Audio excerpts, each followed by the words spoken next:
지난 주간에는 저희가 맥주감사 주일이었고, 그래서 맥주감사 주일에 대한 말씀을 드렸고, 오늘은 좀 이어서 주기도문에 대한 말씀을 계속 이어서 하도록 하겠습니다. 한 2주 쉬었기 때문에 지지난주 말씀을 또 주기도문이 흐름이 조금 끊겼기 때문에 우리 주기도문을 다시 같이 한번 읽어보고 또 말씀을 좀 시작했으면 좋겠는데요. 한번 띄워주시겠습니까? 예. 지금 저희가 보고 있는 또 우리 교회에서 주기도문으로 기도할 때는 예전 번역이 아니라 새 번역입니다. 저희는 새 번역으로 주기도문을 이렇게 암송하고 읽고 있는데요. 한번 우리 같이 한번 한 목소리로 저하고 같이 읽겠습니다. 시작. 하늘에 계신 우리 아버지, 아버지의 이름을 거룩하게 하시며 아버지의 나라가 오게 하시며 아버지의 뜻이 하늘에서와 같이 땅에서도 이루어지게 하소서. 오늘 우리에게 일용할 양식을 주시고, 여기까지만 하겠습니다. 왜냐하면 오늘 여기까지 배울 거거든요. 우리가 이제 둘, 셋, 넷, 5줄은 배웠고, 우리가 첫 시간에 하늘에 계신 우리 아버지, 그래서 하나님의 이름, 그래서 아버지의 이름을 거룩하게 하시며 배웠고, 두 번째 시간에 하나님의 나라, 아버지의 나라에 대해서 배웠습니다. 그리고 세 번째 시간에는 땅에서도 아버지의 뜻이 하늘에서와 같이 땅에서도 이루어지게 하소서. 그렇다면 오늘은 네 번째, 오늘 우리에게 일용할 양식을 주시고, 오늘 우리에게 일용할 양식을 주시고. 우리가 지금 보고 있는 이 새 번역은 조금 옳게 번역한 겁니다. 여러분들이 암송하실 때는 근데 오늘 우리에게라기보다는 오늘날 우리에게, 이게 더 입에 이렇게 와닿으시잖아요. 왜냐하면 저희 교회 성도님들이 조금 신앙생활 연수가 높기 때문에 그렇습니다. 저도 이제 이게 가끔 오늘인지 오늘날 우리에게 이렇게 할 때가 있는데, 오늘날이라는 단어랑 우리라는 단어랑 여러분 아니죠. 오늘날이라는 단어랑 오늘이라는 단어가 같은 의미입니까? 조금 차이가 있습니까? 그러니까 이게 번역 자체가 좀 우리가 굉장히 심사숙고해야 되고, 우리가 성경을 이렇게 번역할 때는 정말 심혈을 기울여야 되는데, 이런 부분들이 이제 차이가 있는 거죠. 오늘날이라는 단어랑 오늘이라는 단어는 분명히 차이가 있습니다. 그러면 오늘날이라는 단어가 맞을까요? 오늘이 맞을까요?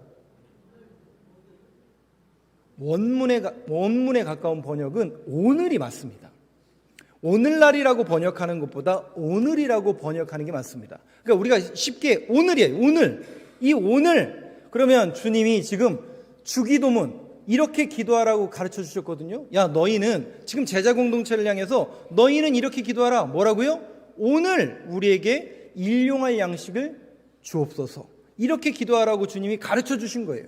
그렇다면 이 고백과 이 간구는 그 제자 공동체만을 향한 고백이 아니라 그 제자 공동체를 향한 하나님의 명령이고, 예수님의 명령이고, 동시에 그 제자 공동체가 이 땅에 세워진 교회 공동체를 지향한다면, 우리 교회 공동체가 그 제자 공동체를 지향하고 있고 그 전통을 이어오고 있다면, 오늘 이 시대 속에서 저와 여러분들과 우리 교회가 간구해야 되고 기도해야 될 제목이 뭐라는 겁니까? 오늘 우리에게 일용할 양식을 주시옵고. 이 간구가 우리의 고백이 되어야 된다라는 그 고백이 있는데, 이 오늘이라는 단어는 두 가지 의미에서 우리가 좀 생각해 봐야 됩니다. 왜냐하면 예수님 시대적인 상황을 우리가 알아야만 그 상황적으로 조금 더 원문의 뜻에 가까운 우리가 기도를 할 수 있기 때문에. 그런데 그러면 오늘이라는 것이 예수님 시대 때는 어떤 의미가 있었는가? 첫 번째는 오늘, 맞아요, 오늘이에요.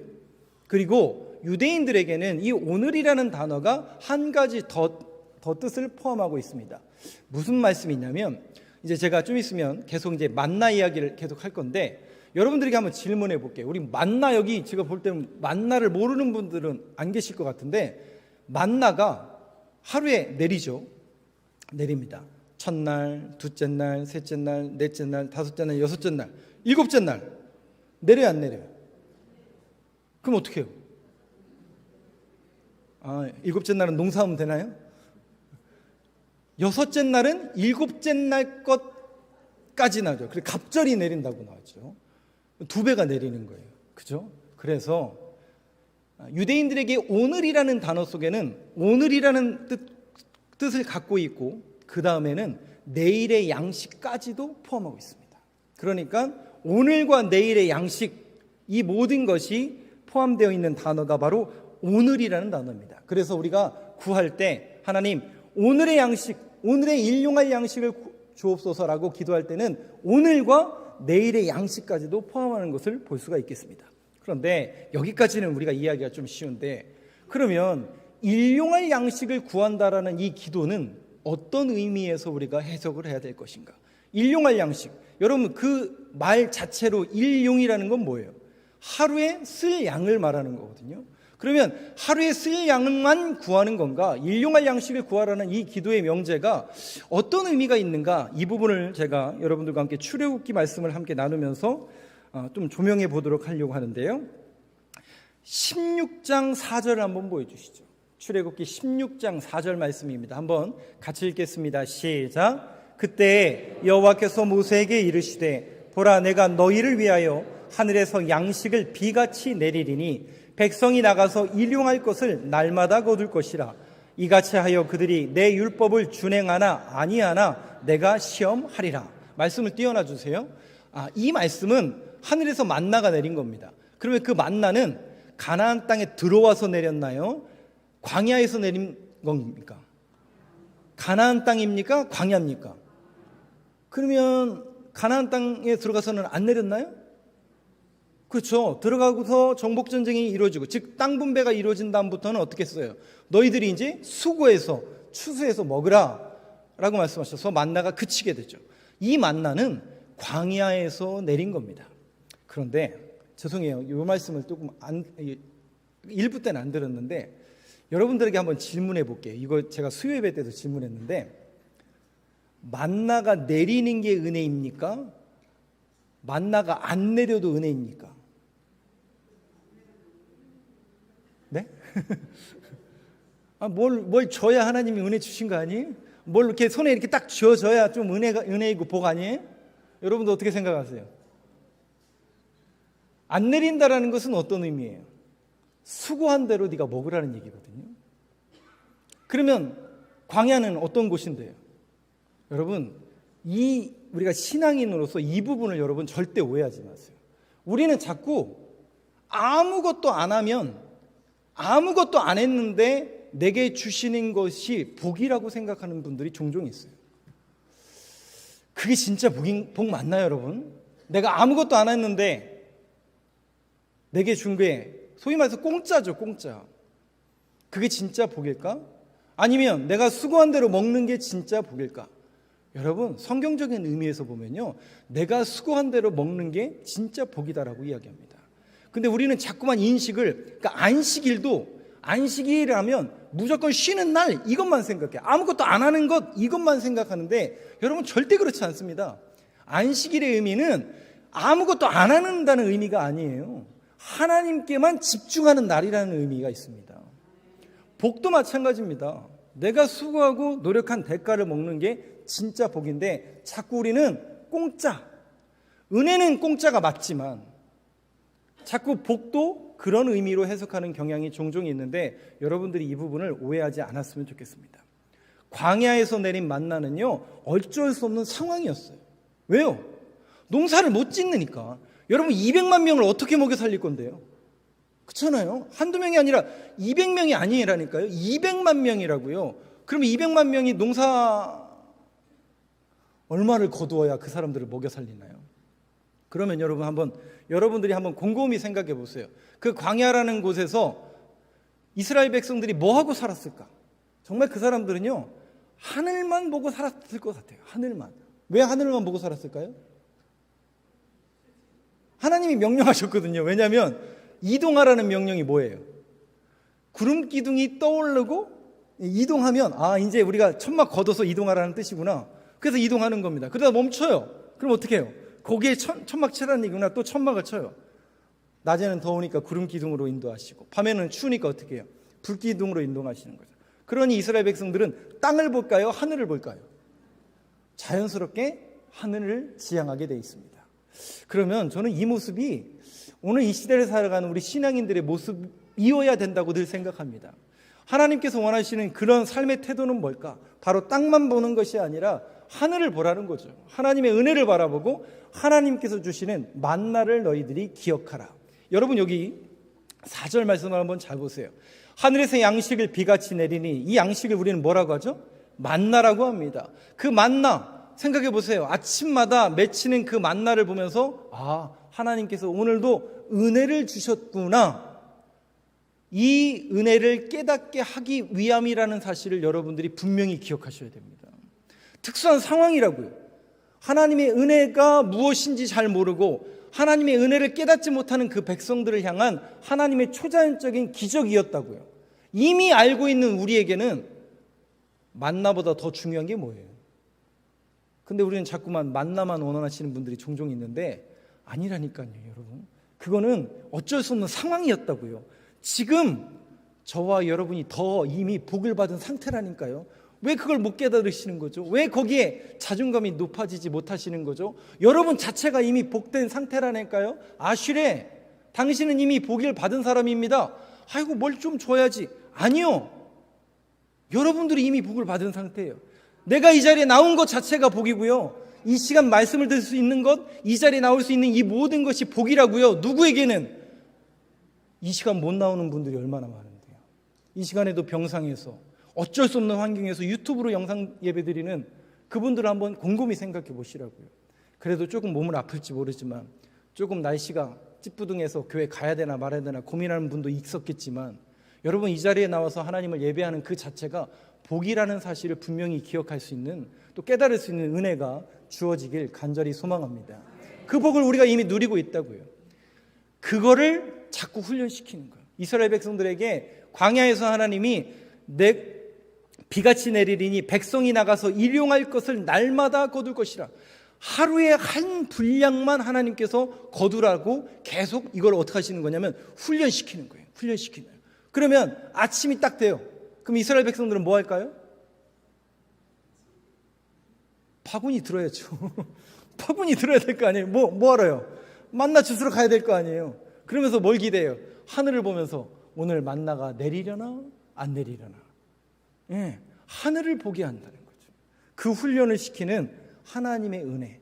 뭔가 정말 환경적으로 실존이 문제잖아요. 우리가 삶의 문제잖아요. 없다니까요. 그 없는 곳에 하나님의 은혜에 만나가 내린다라는 그 사실을 그들에게 주지시키고 깨닫게 위한 하나님의 훈련 방법이었다고요. 그래서 그들이 하나님을 깨닫고 하나님의 은혜를 더욱더 생각하는, 그러면 그 사람들에게는 일용할 양식일까요? 필요한 양식일까요? 정말 필요한, 생존에 필요한 양식이라고요. 그거를 늘 날마다 훈련시키는 겁니다. 그래서 잠언서에 보면 이 일용할 양식에 대한 표현을 잠언서는 이렇게 고백하고 있습니다. 한번 보여주시죠. 30장 8절 말씀인데요. 같이 읽겠습니다. 시작. 곧 헛된 것과 거짓말을 내게서 멀리 하옵시며 나를 가난하게도 마옵시고 부하게도 마옵시고 오직 필요한 양식으로 나를 먹이시옵소서. 여러분 이 기도문에 여러분 동의하시나요? 필요한 양식입니다. 정말 우리에게 필요한 양식을 우리에게 내려 주옵소서. 하나님의 은혜를 깨닫게 하기 위한 하나님의 방법이고 하나님의 툴이고 하나님의 수단인데, 자, 문제는 뭐냐? 그 하나님의 은혜의 단비, 은혜를 우리는 다 알고 있고 다 깨닫고 있다고요. 그러니까 이 사람들보다 훨씬 낫다니까요. 우리가 이미 우리는 다 이 과정을 겪고 있고 이미 지나쳐 왔고 이미 이것보다 다 믿음이 좋은 사람들이니까. 문제는 뭐냐면 그 다음이 문제예요. 그 다음이 문제예요. 한번 넘겨주시죠. 잠언서 다음에 출애굽기 16장 16절 말씀 한번 같이 읽겠습니다. 시작. 여호와께서 이같이 명령하시기를 너희 각 사람은 먹을 만큼만 이것을 거둘지니 곧 너희 사람 수요대로 한 사람의 한 오멜씩 거두되 각 사람이 그의 장막에 있는 자들을 위하여 거둘지니라 하셨느니라. 16절과 18절 말씀에 나오는 그런 스토리를 먼저 말씀을 드리고 두 가지를 말씀을 드리려고 하는데요. 16장과 18절 말씀을 통해서 여기 맨 마지막 절 한번 보세요. 각 사람이 그의 장막에 있는 자들을 위하여 거둘지니라 하셨느니라. 그러면 일용할 양식을 거두러 가야 되는데, 만나를 거두러 가야 되는데 가는 사람도 있지만 못 가는 사람이 있다는 얘기 없다는 얘기예요. 몸이 불편하거나 마음 병들어서 못 가는 사람이 있으면 그 사람을 위해서 어떻게 하라는 거예요? 건강함의 은혜를 받은 사람이 그 사람 것까지 갖고 와서 나누어 주라는 얘기예요. 나누어 주라는 얘기예요. 그 나누어 줌으로 인하여 어떤 일이 발생하느냐? 18절 한번 보여주시죠. 같이 읽겠습니다. 시작. 오멜로 되어 본즉 많이 거둔 자도 남음이 없고 적게 거둔 자도 부족함이 없이 각 사람은 먹을 만큼만 거뒀더라. 어떻게 이런 일이 벌어지죠? 많이 거둔 자도 남음이 없고 적게 거둔 자도 부족함이 없이 올바르게 분배가 된 거예요. 어떻게 이런 일이 벌어졌다고요? 나누어 준 거예요. 나누어 준 거예요. 제가 지난 주간에 추수감사절 설교의 맨 마지막에 우리 교회가 나누어야 된다라고 말씀드렸습니다. 도와주는 게 아니라 뭐라고요? 왜 도와주는 게 아니라고요? 네, 그래서 제가 다시 말씀드릴게요. 왜 교회는 도와준다는 단어를 쓰면 안 되느냐? 도와준다라는 의미에는 가진 사람이 덜 가진 사람에게 도와주는 겁니다. 그러면 가진 사람이 가진 사람과 덜 가진 사람으로 나뉘게 되어 있어요. 그러면 자연스럽게 어떤 관계가 형성이 되냐면 가진 사람은 주가 되고 덜 가진 사람은 뭐가 돼요? 종이 됩니다. 주종 관계가 됩니다. 이것을 우리는 양극화라고 이야기하고 이것은 굉장히 큰 사회적인 문제를 이야기하죠. 그래서 교회는 도와주는 개념이 아닙니다. 예수님의 눈으로 그 연약한 사람들을 바라보고 부족한 사람들을 향해서 예수님의 시선과 눈을 가지고 주님의 손과 발이 되어서 어떻게 한다고요? 우리에게 주신 은택을 나누어 주는 겁니다. 흘려 보내는 겁니다. 그래야 안 아깝습니다. 안 아깝다니까요. 그래요. 근데 내가 가진 것을 나누려고 하니 내가 가진 것을 저 사람은 조금 불쌍하니까 도와주려니 한계가 분명히 있다고요. 그리고 너무 많이 간 거 아니야? 아까운 마음이 들어요, 안 들어요? 어떤 때는 들 수 있다니까요. 오히려 나눠줌으로 인해서 시험 들 수 있다니까요. 도와줌으로 인해서 낙심될 수 있다니까요. 하나님이 그걸 원하실까요? 절대 그렇지 않습니다. 그런데 내 눈이 내 마음이 예수님의 마음을 딱 가져요. 그래서 시선이 우리 권사님이 연약하시구나. 우리 권사님 기도가 필요하시구나. 우리 권사님이 부족하시구나. 내 사랑을 나눠드려야 되지.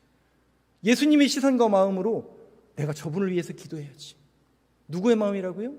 예수님의 마음. 예수님의 마음을 가지고 예수님의 손과 발이 되어서 그럼 그 일을 누구한테 시킨 거예요? 우리 교회와 저와 여러분들에게 시킨 거예요. 그 명령을 수행하는 곳이 교회이어야 하고 성도로서의 삶이 되어야 된다라고 제가 지난주에 말씀을 드렸습니다. 그래서 그런 의미에서 저와 여러분 또 우리 교회는 그렇게 나누어주고 흘려보내는 역할을 우리 교회가 감당해야 됩니다. 그래야만 이 18절에 있는 말씀처럼 많이 거둔 자도 남음이 없고 적게 거둔 자도 부족함이 없이라는 이 말씀이 성립되는 사회를 만들 수 있다는 거죠. 어떤 정치인이 어떤 권력자가 더 많이 가진 사람이 기부한다고 해서 그 문제가 해결이 되던가요? 여러분 역사를 보세요. 그게 해결이 됐어요? 권세자가 능력자가 아무리 대단한 사람이 정권을 잡아도 그 문제가 해결이 되던가요? 안 되더라고요.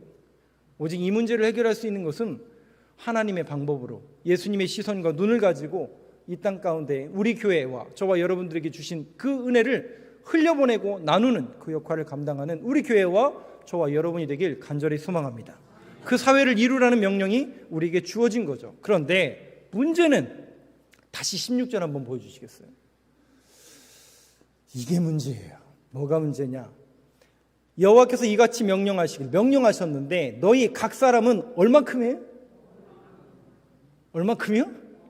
다시 18절 한번 보여주시겠어요? 18절에도 이렇게 써져 있습니다.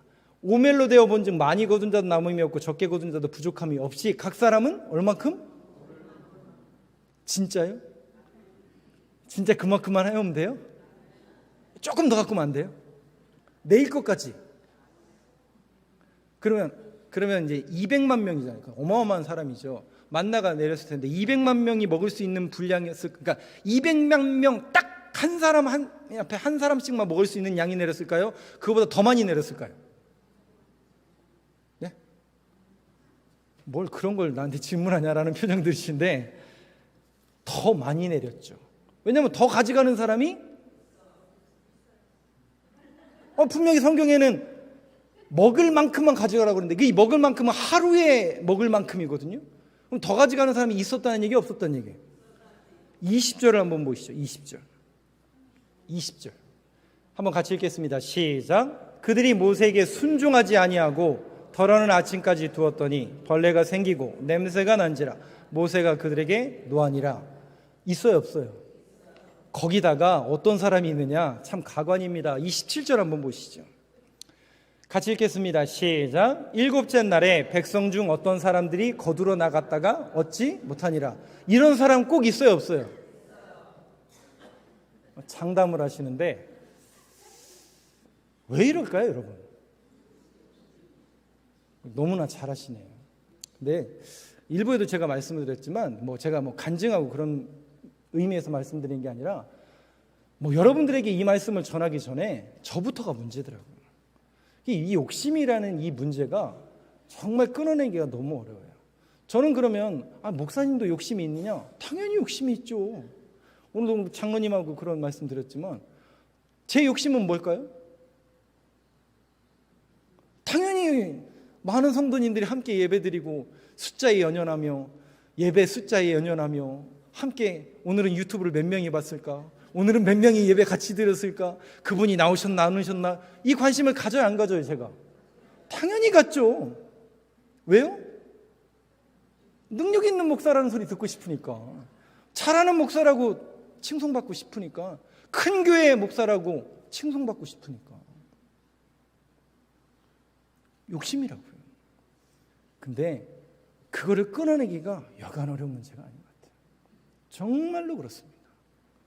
날마다 제 자신을 치면서 복종시키려고 하는데 안 돼. 그럼 여러분들은 좀 어떠세요? 오늘 이 말씀을 한번 대하면서 여러분들은 어떻게 사시나요? 욕심 1도 안 내시죠? 네. 탐욕, 그거는 네 얘기다 라고 여겨지시나요? 그러면 너무나 감사한 일입니다. 욕심의 문제는, 성경에서 욕심의 문제는 굉장히 중요합니다. 왜냐? 로마서 고백에 의하면 욕심이 잉태한 즉 죄를 낳게 되어 있습니다. 그렇습니다. 그러니까 그 죄의 증상이 뭐예요? 사망에 이르게 되죠. 그 죄가 들어오니까요, 불신과 원망과 불평과 고기 먹고 싶다. 여러분 생각해 보세요. 만나가 내리는 것 자체가 은혜 아니에요? 다음 날 또 내리고 3일, 4일, 5일, 6일 하루 쉬었다가 다시 또 하루 이틀.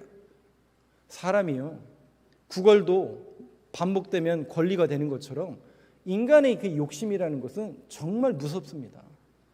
중국 고사성어에 보면요, 용이 태양을 삼켜요. 그럼 어떻게 돼요? 뜨거워서 죽죠. 근데 그 태양이 너무 탐스러우니까 삼키려고 한다고요. 욕심이에요. 탐욕이에요. 마찬가지예요. 그 욕심이 우리를 자꾸만 짓누르고 있고 거기에서 벗어나지 못하는 우리의 모습을 자각하라고 오늘 성경은 이야기하고 있다고요. 자, 그래서 주님께서 오늘 일용할 양식 이 말씀을 하시면서 마태복음 6장에 보면 주님께서 하시는 말씀하고 연결을 여러분들이 시키셔야 됩니다. 마태복음 6장 25절을 한번 보여주시죠. 한번 같이 읽겠습니다. 시작. 그러므로 내가 너희에게 이르노니 목숨을 위하여 무엇을 먹을까? 무엇을 마실까? 몸을 위하여 무엇을 입을까? 염려하지 말라. 목숨이 음식보다 중하지 아니하며 몸이 의복보다 중하지 아니하냐. 여러분 보세요. 우리의 실존적인 문제죠. 그 실존적인 문제 속에서 염려하지 말라라고 말씀하세요. 그러면서 28절 한번 보여주시죠. 같이 읽겠습니다. 시작. 또 너희가 어찌 의복을 위하여 염려하느냐? 들의 백합화가 어떻게 자라는가 생각하여 보라. 수고도 아니하고 길쌈도 아니하니라. 여기에도 역시 염려라는 단어가 나와요. 30절도 한번 보실까요? 31절. 네, 같이 읽겠습니다. 시작. 그러므로 염려하여 이르기를 무엇을 먹을까? 무엇을 마실까? 무엇을 입을까? 하지 말라. 이는 다 이방인들이 구하는 것이라. 너희 하늘 아버지께서 이 모든 것이 너에게 있어야 할 줄을 아시느니라. 여러분 이 말씀에 동의하시나요? 아멘 하셨어요? 그러면 여러분 한번 이 말씀을 뜯어보시죠. 잘 한번 보세요. 두 가지 의미가 있는데 25절, 28절, 31절에 계속해서 주님이 말씀하시는 게 뭐냐면 염려하지 말라라는 거예요. 그럼 염려라는 게 무슨 뜻이에요? 여러분, 왜 하나님의 은혜를 경험하고 나서 주님의 하나님의 말씀이 너희들의 분량껏 가져가라고 했어요. 일용할 양식을 내가 내려줄 것이고 한 사람의 목만 가져가라고 그랬는데 사람은 뭐 때문에? 욕심 때문에. 근데 여러분 그런 생각도 하잖아요. 어차피 내가 안 가져가면 저 사람이 가져갈 텐데. 근데요, 이거는 심리학에서 자존감의 문제인 것 같아요. 자존감이 뛰어난 사람은요, 관심 없습니다. 내가 하나님하고 만난 이게 가장 중요한 문제지 다른 사람이 뭐 하든 말든 그런 데에 관심 없습니다. 저는 신앙인으로서 여러분들이 자존감이 높아졌으면 좋겠어요. 그래서 다른 사람들이 전봇대로 일을 쓰시든 그런 데 연연하지 마시고요. 남의 티끌을 보지 마시고요. 내 안에 들보만 보시면 돼요. 그리고 나만 하나님하고 관계만 좋으면 괜찮습니다. 이런 부분도 마찬가지입니다. 염려예요, 염려. 결국 걱정이고 근심이고 욕심이에요. 근데 분명히 주님은 말씀하시길, 또 여러분들이 아멘 하신 것처럼 너희 하늘 아버지께서 우리의 아버지가 되시는 그분이 이 모든 것이 너희에게 있어야 할 줄을 안다는 얘기예요, 모른다는 얘기예요?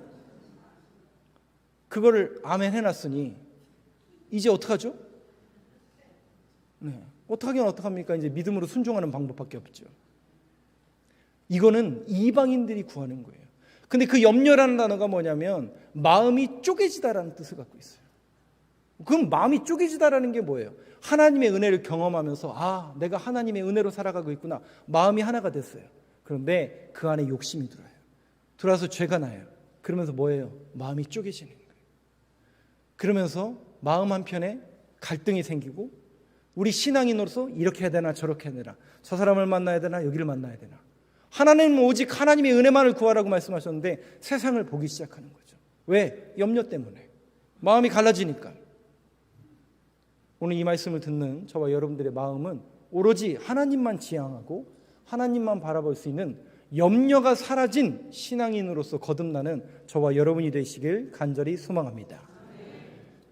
그 마음을 주님이 우리에게 허락하여 주셔서 저와 여러분이 염려가 사라지고 오직 하나님의 은혜만을 구하며, 그러니까 이 일용할 양식을 위해서 구하라는 이 간구송에는 단순히 우리가 먹어야 될 그 양식뿐만 아니라 오로지 하나님만을 바라보고 예수 그리스도만을 구해야 된다라는 그 명제가 그 안에 담겨져 있다라는 것이죠. 근데 제가 오늘 여기까지만 말씀을 드리고 싶지만, 결론은 그렇게 나야 되지만 제 원고는 아직도 2페이지 반이 더 남아 있습니다. 그럼 이 2페이지 반이 무슨 얘기냐? 송 목사님이 아까 그러더라고요. 왜 뒤는 얘기 안 하셨냐고. 왜 안 했을까요? 설교를 준비 안 해서 못 외워서 아닙니다.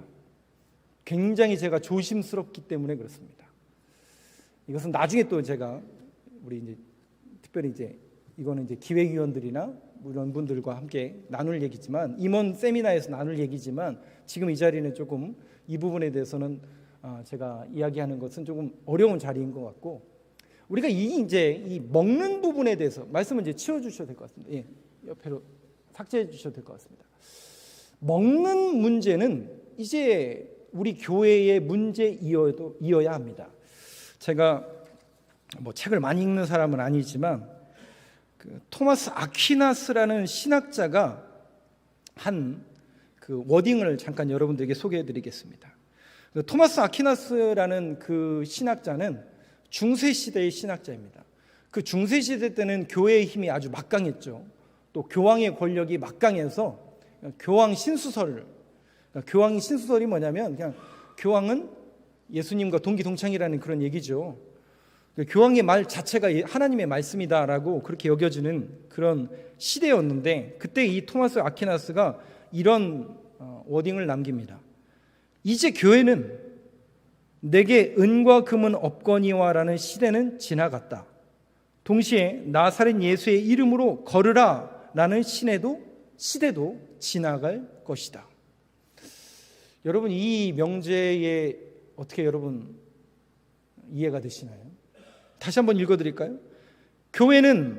이제 교회는 내게 은과 금은 없거니와 라는 시대는 지나갔고 동시에 나사렛 예수의 이름으로 걸으라 라는 시대도 지나갈 것이다. 교회가 이런 이 시대적인 문제죠. 시대적인 문제와 영적인 문제와 교회적인 문제를 복합해서 이제 이야기하는 그런 내용인데, 저는 오늘 이 말씀을 여러분들과 함께 나누면서 예수님의 시선을 가지고 예수님의 손과 발이 되어서 우리 교회가 하나님의 일을, 예수님의 일을 감당해야 되는데, 그러면 우리가 어떤 생각과 어떤 의식과 또 이 말씀을 대하면서 우리가 어떤 의미를 가져야 될까를 생각해 보면 여전히 우리는 빵의 문제더라고요. 음식에 대한 문제예요. 근데 여러분, 이 빵의 문제는 예수님이 이미 해결을 보셨어요. 요한복음 6장에 보면 말씀이 육신이 되어 이 땅에 오신 예수님이 그 베세다 들녘에서 허기진 사람들을 향해서 명령하실 때 그 교회 공동체, 제자 공동체를 향해서 주신 명령이 있다고요. 주님이 주님의 눈으로 본다고요. 지금 이 자리에는 5병이요 아니죠. 5천 명이 안 앉아 있지만 예수님의 시선 앞에 지금 누가 앉아 있냐면 이렇게 베세다 들녘의 병풍처럼 5천 명, 아니 여자, 아이, 어른, 계수되지 못한 사람까지 이야기한다면 2만 명이 넘는 사람이 앉아 있을 거예요. 그 사람들을 보면서 예수님이 어떤 시선으로 보냐면 성경에 허기졌으므로, 왜? 저녁 때 됐거든요. 밥 못 먹고 예수님 말씀 계속 듣다 보니까 이 사람들이 허기진 거예요. 육신적으로 배가 고픈 거라고요. 그래서 예수님이 제자를 이렇게 불러모아요. 제자들을 이렇게 불러봅니다. 그 제자들 불러놓고, 야, 이 사람들 배고픈 것 같다. 그러면서 그 제자 공동체, 그러면 여러분 그 제자 공동체가 오늘날 어디입니까?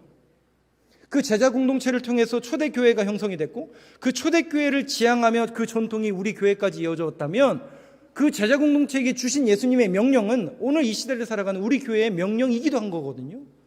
그러면 그 허기져 있는 그 사람들을 향해서 예수님께서 제자들에게 뭐라고 명령하시냐면 너희가 먹여라. 누구에게 주신 명령이라고요? 제자 공동체에게. 너희가 저 2만 명을 먹이라는 거예요. 먹일 수 있어요? 없어요? 있어요? 없어요? 이럴 때의 답변은 이렇게 나와야 됩니다. 주님만이 아십니다. 주님만이 아십니다라고 나와야죠. 주님만이 아십니다. 갖고 온 게 최후 뭐 갖고 왔어요? 아이가 든 도시락 하나 갖고 와요. 주님이 우리 이것밖에 없는데요. 이게 오늘 이 시대의 우리의 모습이기도 해요. 우리의 자화상이기도 해요. 그러면 이 시대에 굶주린 이들이 있습니까? 없습니까? 한국이란 사회는 너무나 큰 축복을 받아서 이미 극복이 됐지만 아직도 열방을 향해서 얼마든지 예수님의 시선을 가지면 그 열방을 향해서 허기진 사람들을 향해서 우리가 나아가야 될까요? 안 나가야 될까요? 사랑을 흘려 보내야 될까요? 안 흘려야 될까요? 일단 나부터 잘 되고. 언제까지 그래야 되는 거죠? 언제까지 우리는 나 먼저 잘 되고라는, 우리 교회 먼저 잘 되고라는 그런 착각과 그런 오해에 빠져서 주님께서 주신 그 받은 사랑은 온데간데 없고, 주님 더 주세요. 주님 더 보내주세요. 주님 우리 교회가 더 큰 교회 되게 해주세요. 주님 우리 교회가 메가처치가 되게 해주세요. 더 언제까지 이래야 되는 거죠? 그 욕심을 이제는 벗어내야 됩니다. 여러분들에게 주신 은혜와 은택은 여러분들이 기억하시라고요.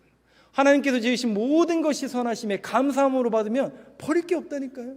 내게 있는 이게 복이라니까요. 여기 계신 우리 성가대원들, 우리 성도님들이 그냥 복이라니까요. 이 자리 자체가 복이라니까요. 옆에 계신 분이 이분 말고 이분 다 복이라니까요. 그런 고백만 있으면 괜찮습니다. 그 고백이 있으면 이제 우리는 흘려보내는 거예요.